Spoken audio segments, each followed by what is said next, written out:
I matched with this girl on Hinge last March. Her name was Ashley. She looked normal in her pictures. Nothing overly filtered or suspicious. Just a cute blonde who worked as a veterinary assistant and liked trying new restaurants around Seattle. We talked for about a week, and she seemed genuinely sweet. No red flags, no weird messages or pushy vibes. She asked thoughtful questions and seemed interested in getting to know me beyond surface-level stuff. After exchanging maybe 50 messages, we agreed to meet for coffee on a Sunday afternoon. She picked a Starbucks in downtown Seattle, right near Pike Place Market. Busy area, lots of foot traffic, tons of people around. I thought it was a smart, safe choice for a first date. When I got there around 2 p.m., I texted her that I'd arrived. She didn't respond right away, but I wasn't worried. I ordered my usual cold brew and sat down at a table near the big front window. 10 minutes went by. Then 20. I checked my phone, sent another text asking if she was close. Still nothing. I was about to leave when my phone finally buzzed. A text from Ashley said her car wouldn't start and she had to wait for a jump. But her roommate Sarah was already there waiting at the back corner wearing a green jacket. She'd hang with me until Ashley arrived in 15 minutes. I looked toward the back, and sure enough, there was a woman sitting alone at a corner table wearing a green jacket, scrolling through her phone. Something felt immediately off, but I didn't want to be rude or paranoid. I walked over and politely asked if she was Sarah. She looked up, confused. "No, sorry. I think you have the wrong person. I'm waiting for my sister." My stomach dropped. I showed her the text from Ashley. Her face went completely pale. She grabbed her phone, opened Instagram, and turned the screen toward me. "Is this the girl you matched with?" I looked at her Instagram. My blood went cold. Several pictures were identical to ones on Ashley's Hinge profile. The same photos, same outfits, same locations. "Someone's been using my photos," she said, her hands shaken. "This is the second time this has happened. About 6 months ago, a guy contacted me saying he'd been talking to someone on Bumble using my pictures. I reported it to police, but they said there wasn't much they could do. I immediately tried calling Ashley through the Hinge app. It rang once and went to a disconnected message. I opened the app to look at her profile, and it was completely gone. Deleted. Like she'd never existed. Sarah and I sat there for a minute trying to process what was happening. Then she said something that made my blood run even colder.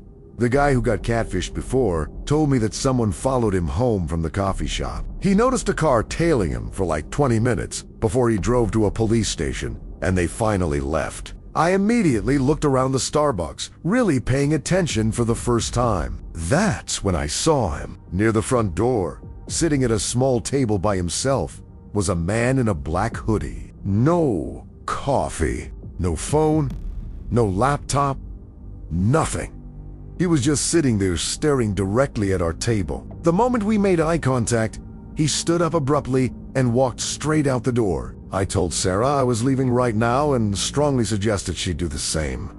She agreed immediately. I grabbed my stuff and practically speed-walked to the parking garage where I'd left my car, checking over my shoulder every few seconds. As I pulled out of my parking spot, I noticed a silver sedan a few spaces behind me start up at the exact same time. Same car that had been parked near mine when it arrived. I watched it in my rearview mirror as it followed me out of the garage.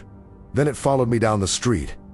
Then through 2 turns. I didn't go home. I drove directly to the nearest police station on 5th Avenue and parked right out front. The silver sedan drove past slowly, and I watched it disappear around the corner. I sat in my car for 10 minutes, hands shaking, before I finally went inside to file a report. The officer was sympathetic but honest. Since no actual crime had been committed, there wasn't much they could do. Someone using fake photos on a dating app wasn't illegal unless they were trying to steal money or explicitly threatening me. He suggested I block the number, stay vigilant, and call 911 if anyone approached me or showed up at my home. That night, around 11 p.m., I was sitting on my couch trying to watch TV when my phone buzzed.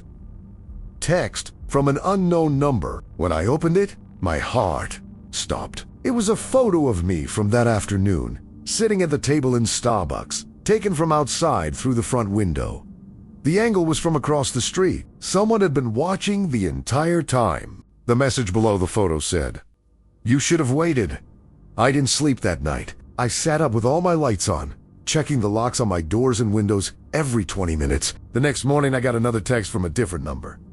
A photo of me at the gym I go to every morning. I'd gone at 6 a.m., like I always do. Someone had followed me there and taken the picture from the parking lot. Over the next 3 days, I received texts from 7 different phone numbers, all different area codes. Washington, Oregon, California, Idaho. Each one contained a photo of me going about my daily routine, getting gas at the Shell station near my apartment, walking into my office building downtown, picking up groceries at the QFC on Broadway. Someone was following me everywhere, documenting my every move, and they wanted me to know it. The messages were always short. "Saw you today, nicey routine. You look good in that shirt." Never anything explicitly threatening, but the implication was clear. They were always watching. They knew where I lived, where I worked, where I went. The final message came on the 4th day. I was at work, sitting at my desk, when my phone buzzed. Another unknown number, another photo showing the front entrance of my office building. The message said, "I know where you work, 8th floor, right?" They knew what floor I worked on. They'd either followed me inside or looked me up somehow. I reported every single message to the police. They opened an investigation and tried to trace the numbers, but they were all burner phones, purchased with cash at different locations, impossible to trace. I changed my phone number that week. I filed for a restraining order, even though I had no name to put on it. The judge approved it as a John Doe order, which felt completely useless. I moved to a different apartment exactly 2 weeks after that coffee shop date. I didn't tell anyone except my parents and my boss where I was going. I hired movers I'd never used before. I didn't update my address on any social media. It's been 7 months now. I haven't received any more messages.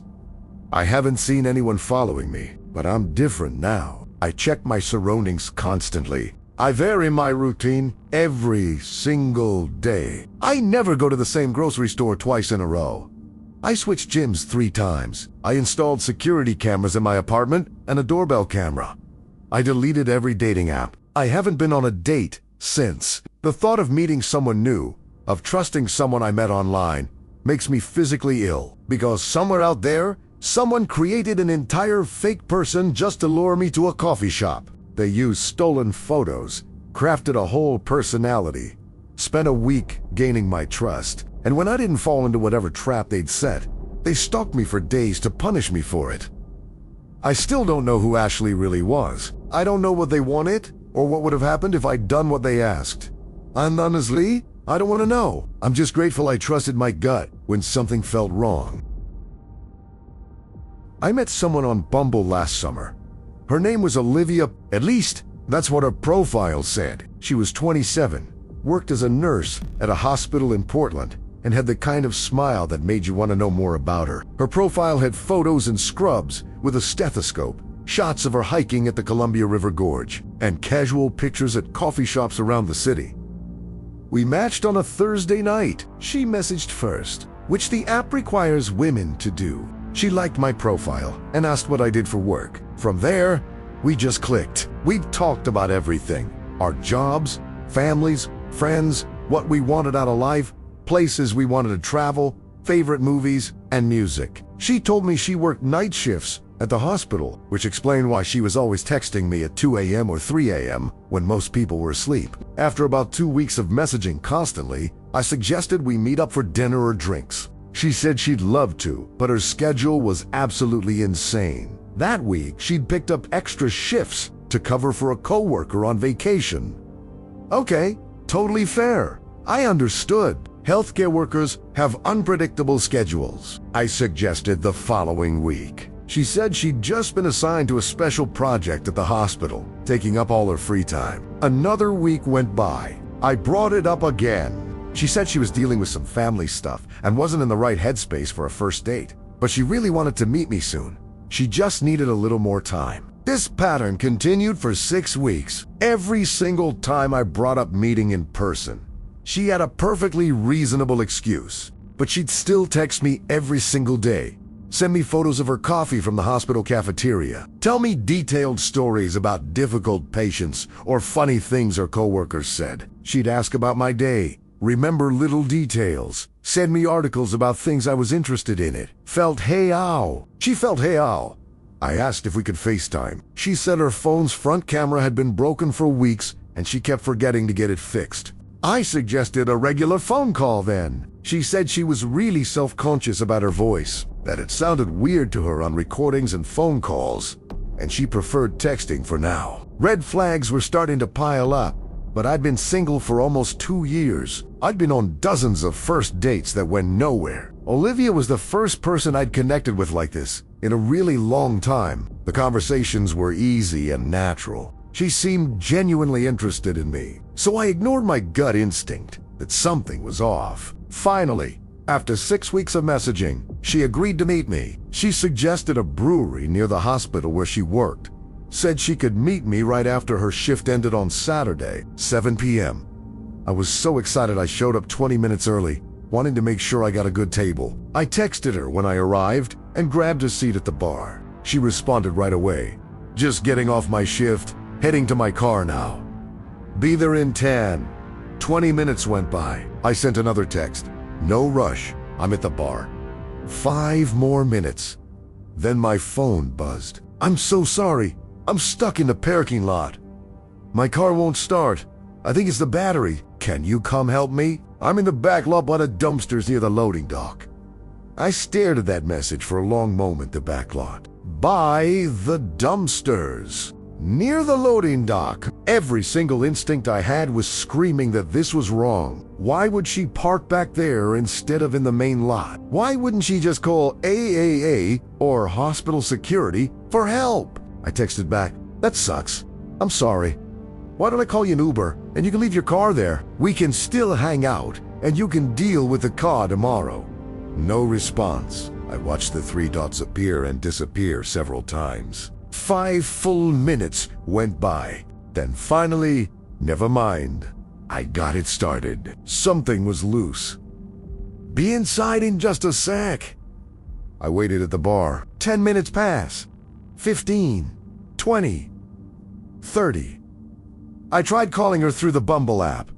The call wouldn't go through. I checked her profile, and it was completely gone. Deleted, vanished like she'd never existed at all. I felt like the biggest idiot in the world. I'd been talking to someone for 6 weeks, sharing details about my life, looking forward to our conversations every day, and they just completely ghosted me. I paid for my beer and was about to leave when my phone buzzed. Text from a number I didn't recognize. Sorry I couldn't make it tonight. I responded immediately. Olivia. Not exactly. My hands started shaking. I typed back. Who is this? Someone who's been getting to know you very well. I asked what they wanted, why they did this. They sent me a photo in response. It was a screenshot of one of our early conversations from Bumble, but the screenshot had been taken from a different phone. Someone else had been watching our entire conversation from the very beginning. Then they sent another photo. This one made my blood run cold. It was me, from tonight, sitting at the bar, taken from somewhere inside the brewery, probably from across the room. Whoever this was, they were airy. Right now, watching me. I looked around frantically, scanning every face in the bar, but it was crowded, and I couldn't tell who might have taken the photo. I threw cash on the bar and got out of there as fast as I could. My car was parked on the street 2 blocks away. I walked quickly, checking over my shoulder every few seconds, my keys already in my hand. When I got home, my hands were still shaking so badly I could barely unlock my apartment door. I went inside, locked the door behind me, checked every window, closed all the blinds. I was about to call the police when I noticed something on my doorstep that I'd walked right past in my panic. A package, small, wrapped in brown paper.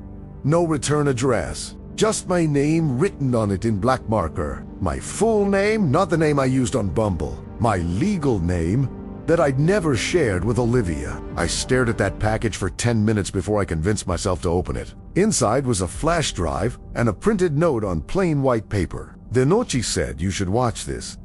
Every logical part of my brain told me not to plug that drive into my computer. But I had to know. I plugged it into my old laptop that didn't have anything important on it.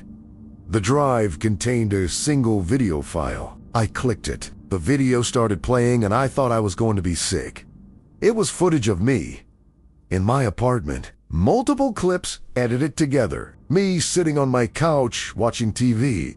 Me making dinner in my kitchen. Me working at my desk. Me walking from my bedroom to my bathroom in a towel after a shower. The footage had been shot through my windows. The angle was from above, from one of the apartments in the building across the street. Someone had been watching me for weeks, maybe months, watching me in my most private moments, recording me. Each clip had a date and timestamp in the corner. The earliest one was from 8 weeks ago, right around the time I'd matched with Olivia. The most recent footage was from that morning. I was wearing the same shirt I'd worn to the brewery that night. I called 911. The police came within 15 minutes. I showed them everything. The flash drive, the texts, the Bumble conversations, screenshots I'd saved. They took the flash drive as evidence and went to check the building across the street, but they couldn't find any surveillance equipment in any of the units with a view of my apartment. They filed a report and opened an investigation, but they were honest about the chances of finding whoever did this. The phone numbers were untraceable, burner phones. The flash drive had been wiped of metadata. The package had no fingerprints, except mine. Whoever was behind this knew how to cover their tracks. The detective suggested I install security cameras, get blackout curtains for all my windows, vary my routine, and consider moving if I could afford it. He also suggested I delete all my social media and dating apps, at least temporarily. I moved 3 weeks later. I broke my lease early and paid the penalty. I didn't tell anyone where I was moving, except my parents and my employer. I didn't update my address anywhere online. I hired a moving company from 2 towns over that I'd never used before. I installed a full security system in my new place. Cameras on every door and window. Motion sensors, the works. I got blackout curtains. I check my surroundings constantly. I vary my routine every single day. It's been 9 months and I haven't received any more messages or packages. I don't know if they lost track of me or if they just moved on to someone else. I don't know if it was one person or multiple people. I don't know if Olivia was ever a real person or if that entire profile was created just to target me specifically. I never found out who was behind it or why they did it. The police investigation went cold after a few months. No leads, no suspects, no answers. I haven't been on a dating app since. I probably never will be again. The thought of trusting someone I meet online makes me feel physically sick. Because for 6 weeks, I thought I was building a connection with someone real. Instead, I was being watched, studied, documented by someone who knew exactly how to manipulate me into feeling safe. I'm a 28-year-old woman. I've lived in Brooklyn for 4 years, and I thought I was pretty street smart by now. I knew not to walk alone late at night. I knew to stay aware of my surroundings. I knew all the basic safety rules, but none of that prepared me for what happened last October. I matched with someone on Hinge named Marcus. He was 31, worked in finance at some company in Manhattan, went to NYU for undergrad. His profile had pictures at spots I recognized around the city. A rooftop bar in Williamsburg, the Brooklyn Bridge Park, a coffee shop on Bedford Avenue I'd been to a dozen times. He looked normal, professional. His prompts were funny without trying too hard. We started talking, and the conversation flowed his alley right from the start. He asked good questions. Major Melov shared interesting stories about his work and his friends. We talked about our favorite restaurants in the city, places we'd traveled, concerts we'd been to. After about 5 days of messaging back and forth, he suggested meeting up for drinks at a wine bar in Williamsburg. I said yes. We set it up for Thursday night at 8 p.m. The place he suggested was one I'd been to before with friends. So, I felt comfortable with the location. I told my roommate where I was going and what time, and I shared my location with her on my phone. Standard first date protocol. I got to the bar about 5 minutes early. It was a nice night, not too cold for October, and the bar was moderately busy with a typical weeknight crowd. I grabbed a small table near the front where I could see the door and ordered a glass of wine. while I waited. At 8:05, I texted Marcus that I was there. He responded right away. Just parking. Be there in 5. 10 minutes went by. Then 15. I wasn't worried yet. Parking in Williamsburg can be a nightmare. I sent another text. No rush. Take your time. At 8:25, he texted back. Sorry, couldn't find parking anywhere close. I'm walking over now from like 6 blocks away. Actually, can you meet me outside real quick? Want to show you something cool before we go in? There's this art installation around the corner that's only up for another week.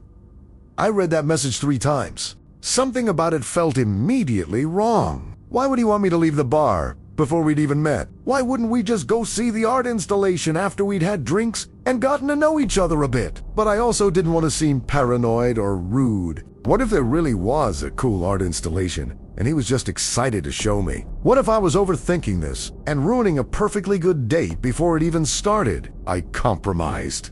I went outside, but I stayed right in front of the bar in a well-lit area where there were other people around. I texted him. I'm outside the front door. He didn't respond for a minute. Then, oh, I'm on the other side of the block. Walk toward the water. I'll meet you at the corner. I looked in the direction he was indicating. The street got noticeably quieter that way. Fewer lights, fewer paraply, more industrial buildings and closed warehouses. My gut instinct kicked in hard. I texted back, how about you just come to the bar? I'll wait inside.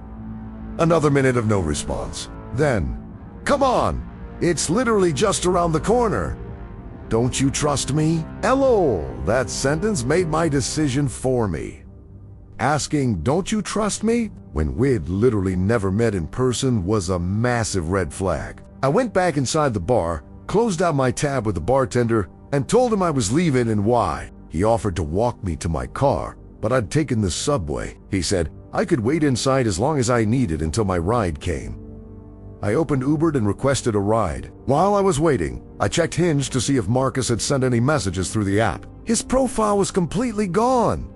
Deleted like it never existed.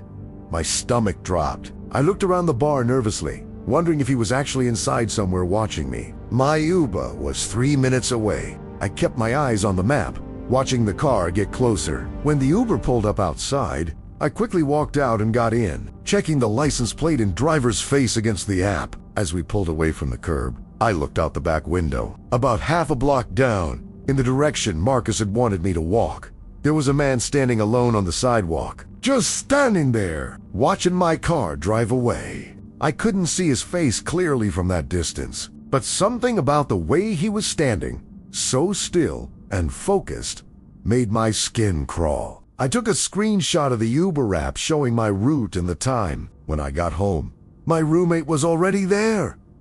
I told her everything that happened. She agreed I'd made the right call and suggested I block the number and report the profile to Hinge.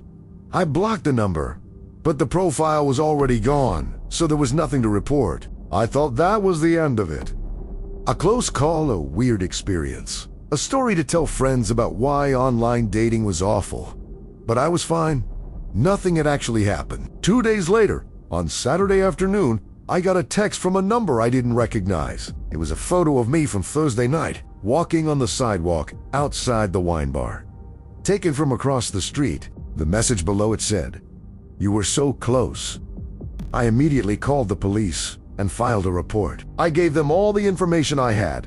The fake Hinge profile, the text messages, the phone number, everything. They took down all the details and said they'd look into it. But they were honest that without any actual threats or physical contact, there wasn't much they could do. They suggested I block the number, document any future contact, and call 911 if anyone approached me. I blocked that number. But the next day, Sunday, I got another text from a different number. A photo of me at my gym, taken through the front window. I'd gone that morning at 9 a.m., like I did most Sunday mornings.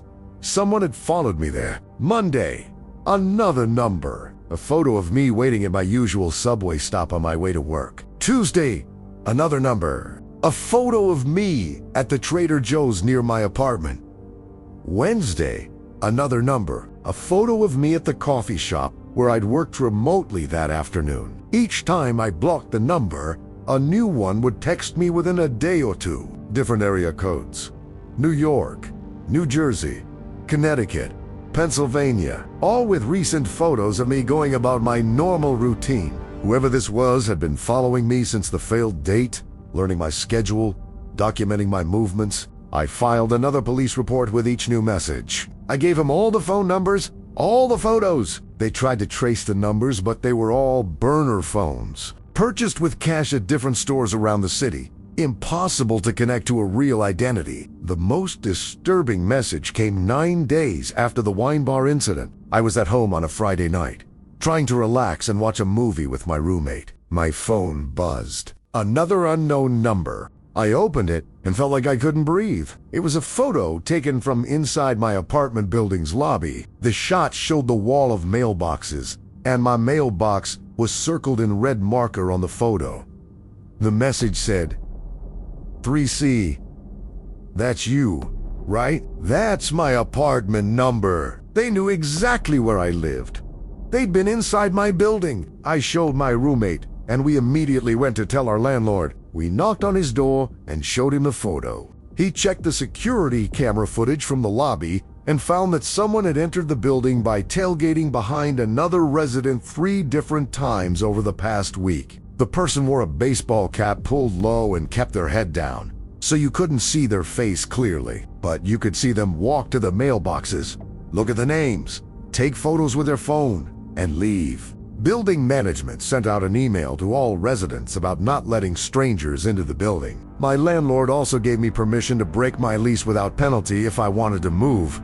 I seriously considered it, but moving in New York is expensive and complicated, and I'd just signed my lease 4 months earlier. Plus, why should I have to uproot my entire life because some psycho was stalking me? I decided to stay but take extra precautions. I stayed with friends for 2 weeks straight, rotating between different apartments so I wasn't predictable. I filed for an order of protection, even though I had no name to put on it. The judge approved it as a John Doe restraining order, which felt completely useless, but at least it was something on record. I changed my routine completely. I started going to a different gym across the neighborhood. I took different subway lines to work and got off at different stops, walking the extra blocks. I varied my grocery shopping, going to different stores on different days. I stopped going to my usual coffee shop. I checked over my shoulder constantly.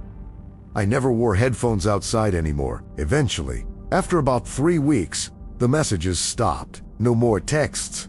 No more photos, no more unknown numbers. I wanted to feel relieved, but instead I just felt more paranoid. Did they stop because they got bored? Or did they just stop showing themselves? Were they still watching? Still following? Just not telling me anymore? The police never found out who was behind the Marcus profile or who was stalking me. The phone numbers were untraceable. The IP address used to create the Hinge profile was traced back to a public computer at a New York Public Library branch in Manhattan, and there was no security footage from that day. The surveillance footage from my building showed someone in a hat and jacket, but no clear identifying features. It's been 4 months now. I haven't received any more messages. I haven't seen anyone obviously following me. But I'm completely different than I was before this happened. I check my surroundings obsessively. I vary my routine, even now. Months latte. I never go anywhere alone after dark. I take Ubers instead of the subway at night, even though it's expensive. I don't post on social media anymore. I deleted Instagram entirely. I keep all my curtains closed at home. My roommate got a security camera for our apartment door. I got pepper spray. I took a self-defense class. I did everything you're supposed to do. But none of it makes me feel truly safe, because the scariest part is that I still don't know who it was. It could be anyone. Someone I pass on the street. Someone who lives in my building. Someone who works at a place I go to regularly. I have no idea. And I think about what would have happened if I'd walked toward the water like Marcus asked me to. That quiet street with fewer lights and fewer people. What was waiting for me around that corner? Who was standing there waiting to grab me or hurt me or make me disappear? Someone created an entire fake person to lure me to that specific location at that specific time. They chose Williamsburg because they knew I lived nearby. They chose a bar I'd been to before to make me feel comfortable. They studied my patterns and my routines before they even matched with me. And when I didn't fall for it, they punished me by stalking me for weeks to let me know they could get to me whenever they wanted. The worst part is knowing that whoever did this is still out there. They're probably on the apps right now, creating new profiles with new stolen photos, finding new targets, setting new traps. And there's nothing I can do about it except tell my story and hope that it helps someone else trust their gut when something feels wrong. If you've had a similar experience or know someone who has, I'm sorry. It's terrifying and violating, and it changes you. These 3 stories all have something in common. Someone out there is using dating apps as hunting grounds. They create elaborate fake profiles. They study their targets. They learn routines and patterns. They plan their approach carefully. And they're counting on the fact that we want to believe people are good, that we want to give people the benefit of the doubt, that we don't want to seem rude or paranoid. But here's what I learned. Trust your gut. If something feels wrong, it is wrong. You don't owe anyone politeness at the expense of your safety. You don't owe anyone a second chance if they make you uncomfortable. You don't owe anyone an explanation for why you're leaving or saying no. Stay safe out there. Tell someone where you're going on first dates. Share your location. Meet in public places with lots of people around. Video chat before meeting in person. And if someone asks you to go somewhere quiet or isolated or secondary before you've even met face to face, the answer is no. Always no. If this video made you think twice about your own safety on dating apps, hit that subscribe button and give it a like. And please, share your own stories in the comments if you feel comfortable. The more we talk about this stuff, the more people we can warn. Thanks for watching, and seriously, be careful out there.